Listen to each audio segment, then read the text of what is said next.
Hello विद्यार्थी मित्रों, આપણે આગળ એક વિડિયો જે જોઈ ગયા જેની અંદર આપણે 3 પ્રકારના પત્ર વિશેની ચર્ચા કરી ગયા। હવે આપણે अनुमति पत्र વિશેની ચર્ચા કરીશું। प्रवास में जाने की अनुमति के लिए पिता को पत्र लिखे। पिताने पत्र આપણે ક્યારે લખીએ કે જ્યારે આપણે છાત્રાલયમાં કે અલગ જગ્યાએ રહેતા હોય, જીવન ભારતી છાત્રાલય સ્ટેશન રોડ દાહોદ, ત્યારે આપણે એમની પાસે अनुमति માંગવાનો પ્રશ્ન આવે। પૂજ્ય પિતાજી સાદર પ્રણામ। હવે જ્યારે આપણે પ્રિય મિત્રને કરતા હતા ત્યારે આપણું અલગ સંબોધન હતું, હવે પિતાજી છે એટલે પૂજ્ય पिताजी सादर प्रणाम। आपका पत्र मिला, सबकी कुशलता जानकर बड़ी खुशी हुई। आप मेरी ज़रा भी चिंता न करें। आपको सूचित करते हुए मुझे खुशी हो रही है कि हमारी कक्षा के सब विद्यार्थी अगले महीने 17 तारीख को अजंता एलोरा की गुफाएँ जाने वाले हैं। मैं भी उस प्रवास में सम्मिलित होना चाहता हूँ। स्कूल बस की व्यवस्था की गई है। यह प्रवास 3 दिन का रहेगा और 800 रुपये का खर्च आएगा। इस प्रवास में बहुत से दर्शनीय स्थल देखने को मिलेंगे। मैं सभी साथी मनीष, साहिल, श्रेया, जाकिर, वैदा, गुरमीत और डेविड भी इस प्रवास में जाने वाले हैं। मैं भी इस प्रवास में शामिल होना चाहता हूँ। आप पत्र द्वारा इस प्रवास के लिए मुझे अनुमति देने और 800 रुपये मनी ऑर्डर से भेजने की कृपा करें। पूजनीय माता को सादर प्रणाम। सोनल कोपियार, आपका आज्ञाकारी पुत्र रमेश। यहाँ पर अपने पिताजी से प्रवास में जाने की अनुमति मांगते हुए पत्र दर्शाया गया है। अब प्रार्थना पत्र। छुट्टी के लिए प्रधान अध्यापक को पत्र। अगर हमें लंबी कोई की ज़रूरत हो छुट्टी की, तो हमें हमारे प्रिंसिपल से किस तरह से प्रार्थना पत्र लिखना है यह दर्शाया गया है। देसाई फलिया, भावनगर। सेवा में श्री आचार्य महोदय, DA सार्वजनिक विद्यालय भावनगर।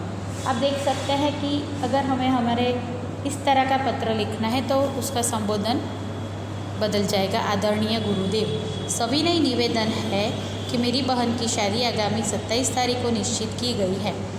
मैं उसका इकलौता भाई हूँ। हम लोगों ने यहाँ शादी की कितनी धूम रहती है इससे तो आप अनजान नहीं हैं। फलतः हमें 24 से 28 तारीख 5 दिन तक विद्यालय में उपस्थित नहीं हो सकूँगा। पिताजी का पत्र इस प्रार्थना पत्र के साथ भेज रहा हूँ। आशा है कि आप मुझे यह अवकाश प्रदान करने की कृपा करेंगे।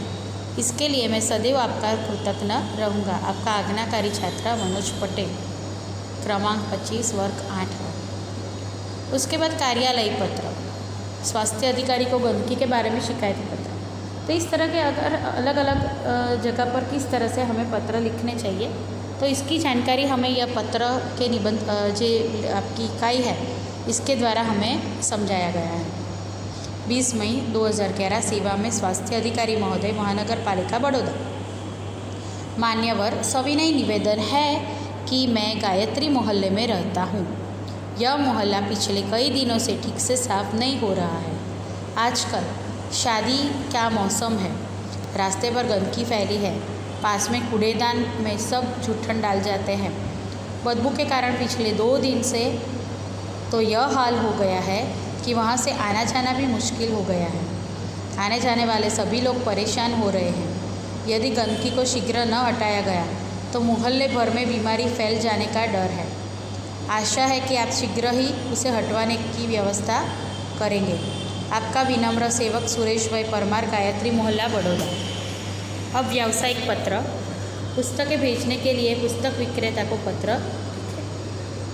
अगर आपको किसी पुस्तक की आवश्यकता हो और अगर मंगवाना हो तो किस तरह से, तो 10 जुलाई 2011 सेवा में व्यवस्थापक श्री गजानन पुस्तकालय, सुभाष रोड, वलसाड। महोदय, मुझे निम्नलिखित पुस्तकों की आवश्यकता है, उन्हें आप डाक से भेजने की कृपा करें।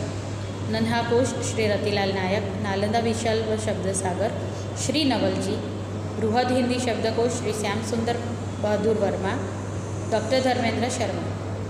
साहित्यिक मुहावरा लोकोक्ति कोश हरिवंश राय शर्मा। कृपया उपयुक्त पुस्तकें उचित कमीशन काटकर शीघ्र ही VPP से भेजें।